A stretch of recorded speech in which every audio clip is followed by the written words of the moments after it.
thing I don't need is any more apologies. I got sorry greet me at my front door. You can keep yours. I don't know what to do with them. They don't open doors or bring the sun back. They don't make me happy or get a morning paper. Didn't nobody stop using my tears to wash cars because it's sorry. I am simply tired of collecting. I didn't know I was so important to you. I'm going to have to throw some out. I can't even get to my clothes to my closet for all the sorries. I'm going to tack a sign on my door, leave a message by the phone. And if you call to say you're sorry, call somebody else. I don't use them no more. I let a sorry, didn't know. How was I supposed to know that I take a walk down a dark, musty street in Brooklyn? But I'm going to do what I want. And I won't be sorry for none of it. Let a sorry soothe your soul. I'm going to soothe mine. You were always so inconsistent, just doing stuff and then being sorry, beating my heart to death for being sorry. Well, I'm not going to call. I'm not going to be nice. I will scream and holler and break things and race the engine and tell all your secrets about yourself to your face. And I will, in detail, tell all of my wonderful lovers and their ways. And I will play Oliver Lake loud. And I won't be sorry for none of it. I loved you on purpose. I was open on purpose. I still crave vulnerability and close talk. You can feel all the guilt and grime you want to, just don't give it to me. I can't use another sorry. Next time, admit you're mean, low down, trifling, no count for nothing instead of being sorry all the time. Enjoy being yourself.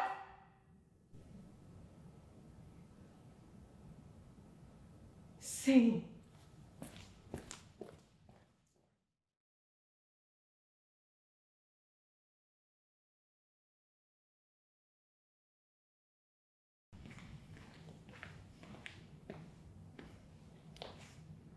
Them housing people is full of shit. See, I'm down there waiting for my number to be called, and she finally picks me up. So I grab TJ and we follow her behind her desk. I give her my vitals. Mercy Gibbons, 24, social security number, blah, blah, blah, 205 Schenectady Ave, number 3D. I start to tell her about my trifling landlord when she go on her computer. And she looking at TJ. What a beautiful son you got. And I'm like, thank you. And he flirted with her, and they all happy and rainbows and butterflies and shit, right? So she looked at her screen and her face. It turned mad sour, yo. So I'm like, what? And she was like, Mercy Gibbons. And I'm like, yeah, I just told you. And she's like, Mercy Gibbons, 258 Schenectady Ave, number 3D. And I'm like, yeah. And she's like, And I'm like, what, lady? And she said, well, this apartment was under lease with Gloria Stubbs. And I'm like, was. And she's like, Gloria Stubbs? And I'm like, that's my grandmother. And she's like, where's your grandmother? And I'm like, she did. Lady, make that face again. Miss Gibbons, she said, looks like your landlord served an eviction notice? Eviction notice, she said, going up on the end like I know something about that shit. And I'm like, no. And she's like, well, according to this, but I ain't even about to let that bitch finish. Bullshit. And TJ start crying, and because he see mommy's face, and people crowd around, and TJ start wailing and shit. And it hurt to see that shit, but I gotta ignore that shit because I gotta take care of that shit. And I'm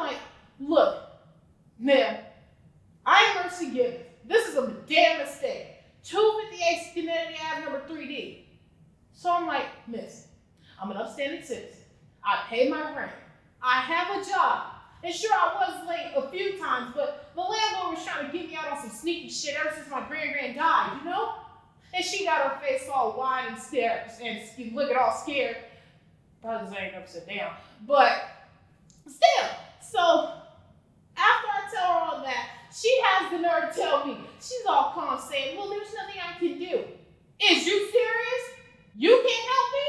Do you know how long I have to fucking wait to get a fucking appointment just to hear you say you can't fucking help me? What am I supposed to do? Where am I supposed to go? Help me? All I remember is seeing these big ass security guards starting me and my baby out and acting like we threatening to blow shit up. No, I said I was trying to blow up her desk. That's different. Could you fix this for me? See.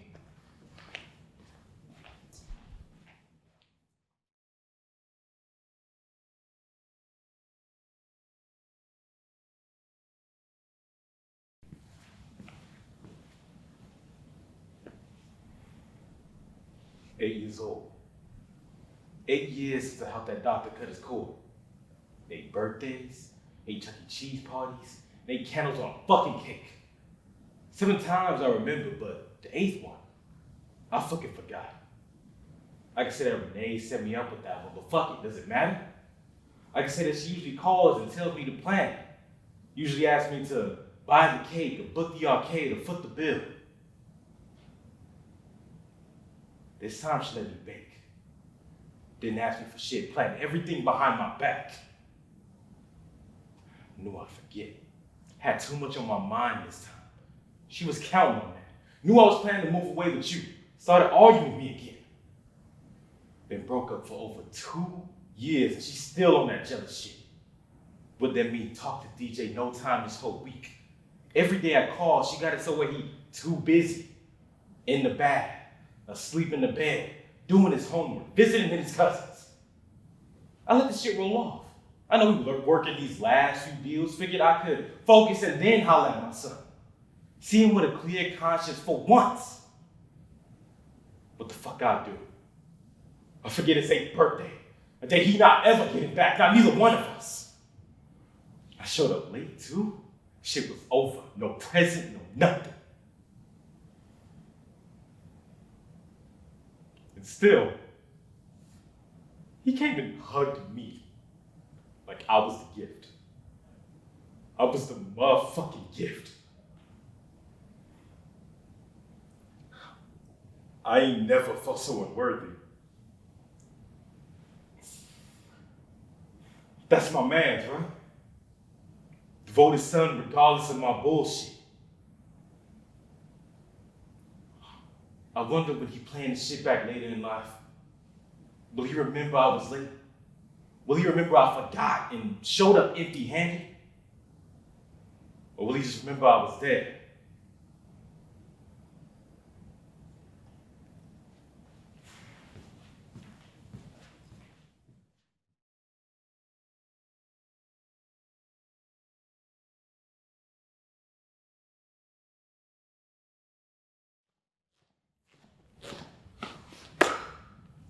Thanks for seeing me.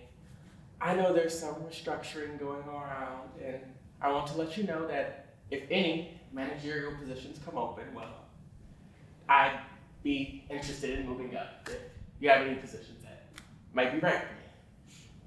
So anyway, hi. I'm Steve. I know you want to know if, as Steve, I'm being the best Steve I can be. The answer is yes. Sometimes. The answer is yes, sometimes. I don't want to say it's hard to be Steve. It's easier than being some people, I'm sure. But no. Am I happy? I'm not sure I'm happy. I'm not sure Steve is as Steve can be. But I think with more responsibility and more money, I can be a better Steve, a more productive Steve, perhaps, or a more well-rounded Steve, even. I think in my new life, I will be a Steve who learns to play the electric guitar, or perhaps rides his bicycle everywhere. I could be a Steve who paints large murals on tall buildings and maybe even with the neighborhood children. I may not know how to do all this right now, but that does not mean that that is something I am not capable of. And the jury's still out for what I am capable of, which is why I think I should show you how capable I am. You already know me as someone who packs their lunch at least 2 or 3 times a week. And it's true, there are mornings where it's harder for me to get up, or I get a late start, or there's traffic, or an accident, and I'm a little late. I'm a little late. But remember how when I first started working here, I was always 15 minutes early. For 2 years, I was like 15 minutes early. And it's true, I don't really do much at my desk these days. I kind of just sit around and move around to work, and no one seems to notice, so I guess that's an okay thing to do. Not that it should be, but, but you know, it is. See?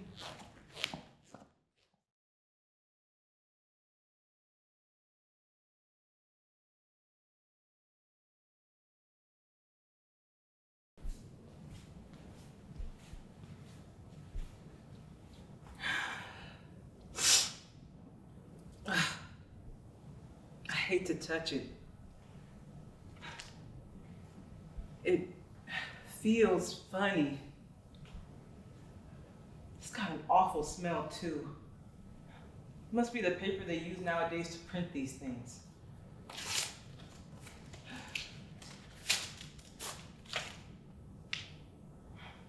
Payment for wrongful death. Big digits. Now we got lots of money. Lots of money for the life of our boy. How do they figure? How do they know? How do they add up what a 10-year-old boy's life is worth to his parents? Maybe they have a chart or something. Probably feed it into a computer. One scrawny brown working class boy. Enter. No wealthy relatives. Size 4 shoe. A chance of becoming rich in his lifetime if he plays lotto regularly. How many dollars? How many cents? Do they know about the time I found out I was pregnant with him? My absolute joy that God has sent me this child. True, I already had Walter, but that was before you. But you loved us anyhow, and soon Linus was growing inside of me because we were in love.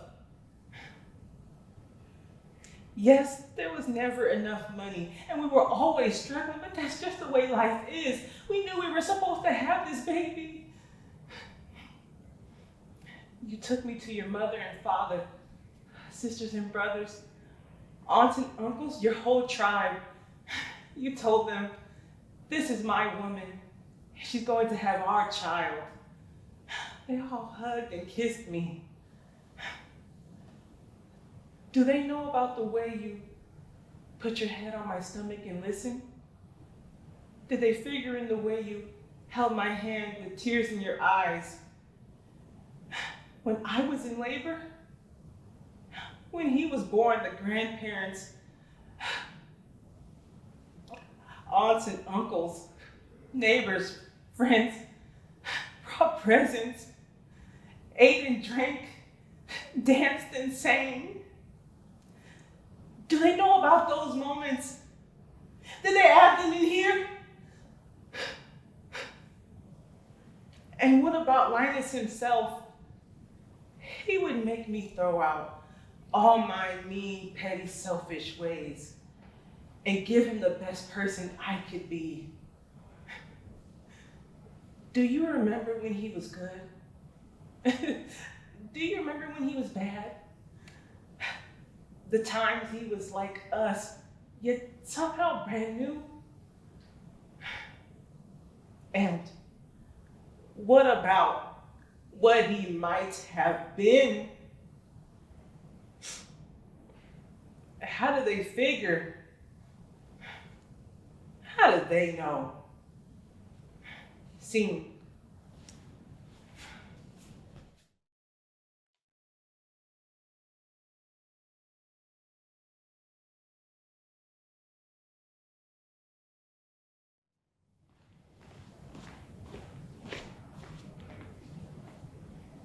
I mean, I just think you're so funny and smart and interesting and beautiful. That is, I think I'm falling in love with you. I care about you. That is, I'm really throwing myself at you and I care about you. Because when I look at you, I just feel like a huge weight has been lifted off my shoulders. That is, I care about you and I worry about your career and whether or not you're being exploited. I worry about your father and I just love you, all right? I really do care about you because I haven't been able to talk to anyone since I got laid off 2 years ago. And ever since then, I don't know what I'm doing with my life and I'm kind of freaking out about it because just of life in general. And I haven't been able to talk to anyone ever since then. But you're the only person that I really find attractive. And you make me feel safe because, like I said, a huge weight has been lifted off my shoulders and I really do care about you. And I worried about you, truth be told. But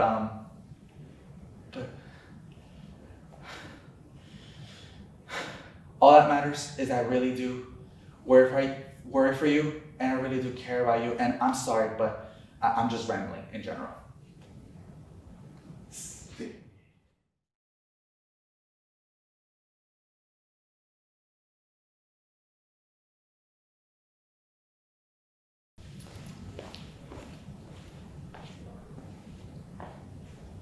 Are you awake? Hey, are you awake? Sorry, I know it's late. It's just I saw the guy who killed your mom.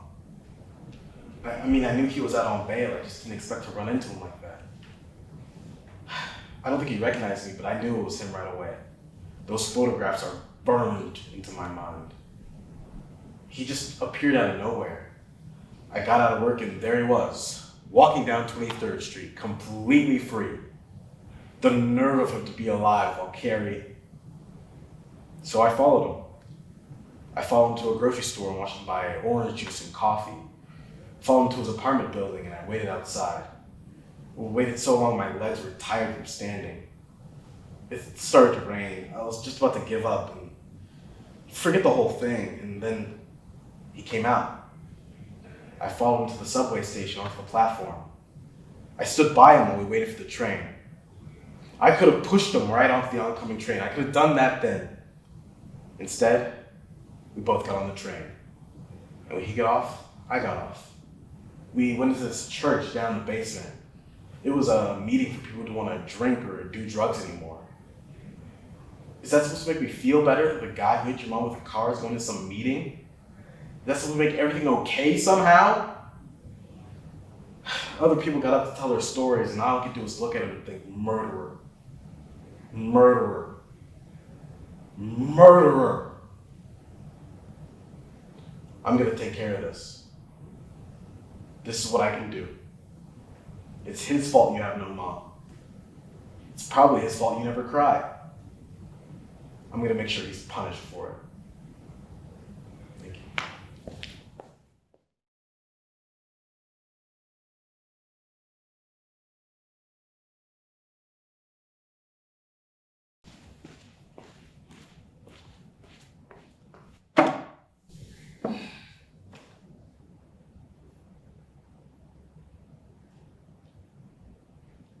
He used to run that ball up the street all day. 24/7, 360.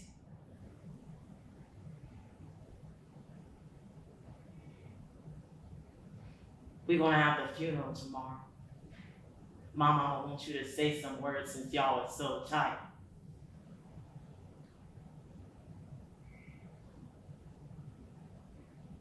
this is my first time being up early in a long time. Turned on the news this morning. They had this thing on about living in a violent world, Had all these pictures of all these foreign places, where foreigners live and all. Yeah, shit like that.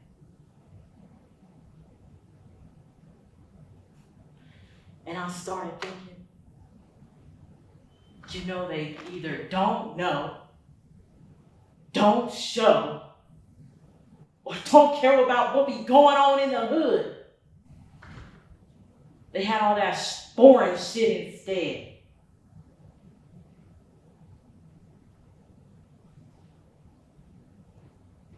They didn't show nothing about my brother.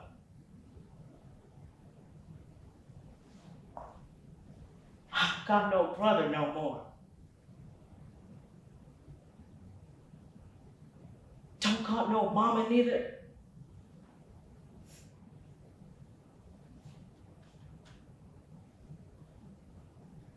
She loved that fool more than me anyways.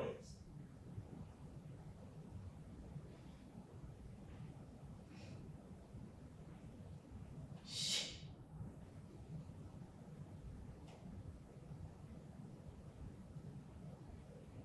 Same.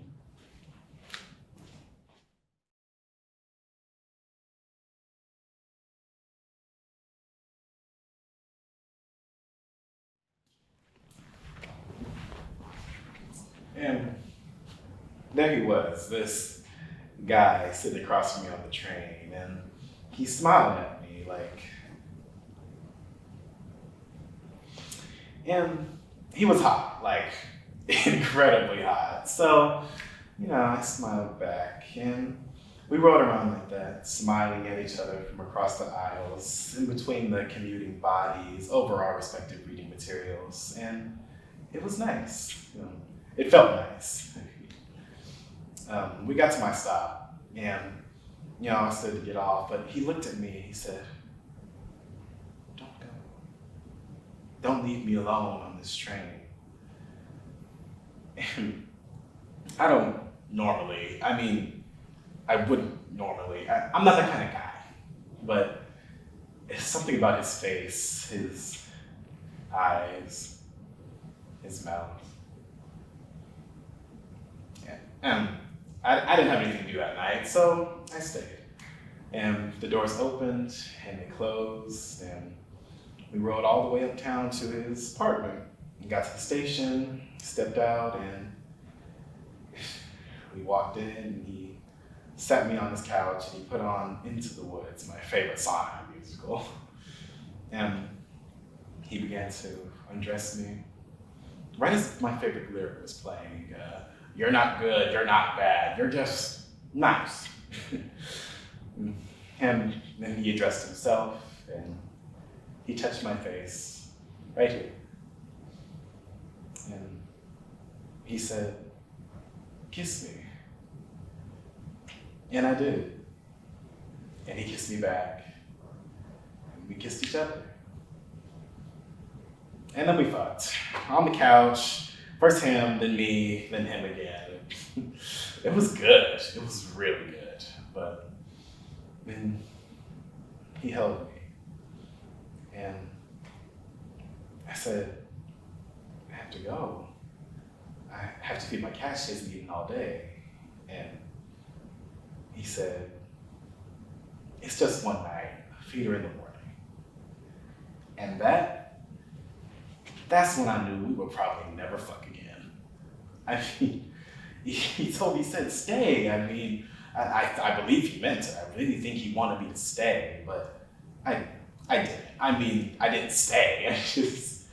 I put my clothes on and rode the train all the way back downtown, listening to my second favorite Sondheim musical.